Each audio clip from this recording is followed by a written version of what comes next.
Oke, kembali lagi bersama saya di channel Kimia Santuy. Video kita kali ini akan membahas tentang diagram orbital. Tonton video ini sampai habis agar kalian lebih paham di dalam menentukan diagram orbital. Nah, dalam diagram orbital kita harus tahu dulu aturan-aturan di dalam konfigurasi elektron. Yaitu yang pertama, aturan Hahn, di mana di dalam aturan Hahn pengisian elektron itu tunggal dulu baru berpasangan.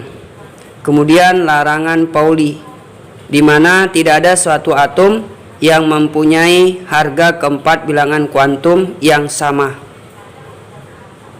Nah, jadi di dalam diagram orbital ini langkah yang pertama unsurnya harus kita konfigurasi. Nah, di sini ada kalium, nomor atomnya 19, maka kita konfigurasi menjadi 1s2, 2s2, 2p6, 3s2, 3p6 dan 4s1. Nah, dalam menentukan diagram orbital, video kemarin sudah saya jelaskan bahwa kalau nanti orbitalnya S, itu nanti S mempunyai kamarnya ada satu orbitalnya. Nah, di dalam satu kamar dia berisi ada 2 elektron. Jadi maksimum elektronnya 2. Kemudian kalau nanti orbital P, dia nanti mempunyai kamar atau orbitalnya sebanyak 3. Nah, jadi maksimum elektron di subkulit P itu maksimumnya 6. Jadi tunggal dulu baru berpasangan. Kemudian kalau orbital D, itu nanti kamar D, subkulit D, orbitalnya ada 5. Dan maksimum untuk orbital D, subkulit D, itu maksimum elektronnya ada 10. Jadi subkulit D maksimum elektronnya 10. Kemudian kalau F, subkulit F, nanti orbitalnya ada 7. Maksimum elektron diisi ada sebanyak 14. Maka kalau nanti ditanya diagram orbital dari subkulit K, 1s2, 2s2, 2p6, 3s2, 3p6 dan 4s1, kita gambarkan orbitalnya. Nah, S orbitalnya ada 1, elektron di S ada 2, maka kita sini dia elektronnya 2. Kemudian subkulit S di sini juga orbitalnya ada 1, maksimumnya 2 elektron. Kemudian subkulit P itu kamar P ada 3, jadi kita tulis kamar P ada 3. Dan elektronnya sebanyak 6, berarti tunggal dulu baru berpasangan dia. Kemudian subkulit S orbitalnya ada 1, maksimum elektronnya 2. Kemudian di P, kamar subkulit P ada 3, elektronnya 6, 1, 2, 3, 4, 5, 6. Dan S orbitalnya ada 1, elektronnya ada 1. Inilah menulis diagram orbital pada atom K. Nah, di dalam diagram orbital ini sering nanti yang ditanya itu yang pertama, berapa banyak pasangan elektron, berapa banyak pasangan elektron pada orbital. Nah, maka nanti bisa kita hitung berapa banyak yang berpasangan. Nah, kalau ditanya berapa banyak pasangan, kita hitung 1, 2, 3, 4, 5, 6, 7, 8, 9. Berarti sebanyak ada 9 pasang. 9 pasang elektron pada orbital. Nah, yang kedua, kalau ditanya banyaknya elektron yang tak berpasangan, banyaknya elektron yang tunggal atau yang tidak berpasangan pada orbital. Nah, kalau ditanya nanti berapa banyak elektron yang tunggal, maka kita lihat yang terakhir di sini.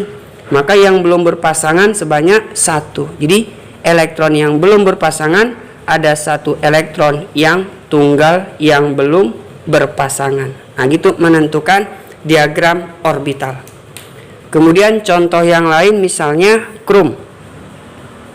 Krom nomor atom 24. Nah, langkah pertama kita konfigurasi 1s2, 2s2, 2p6, 3s2, 3p6, 4s2, dan 3d4. Nah, di sini nanti ada pengecualian. Nah, jadi ada nanti yang namanya konfigurasi. Dia nanti konfigurasinya mencapai kestabilan. Nah, jadi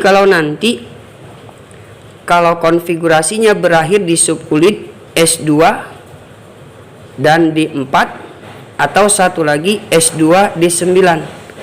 Jadi mau berapapun nanti kulitnya, kalau konfigurasinya berakhir di subkulit SD, S-nya 2 elektron, D-nya 4, dan S-nya 2, D-nya 9, maka ini konfigurasinya kurang stabil.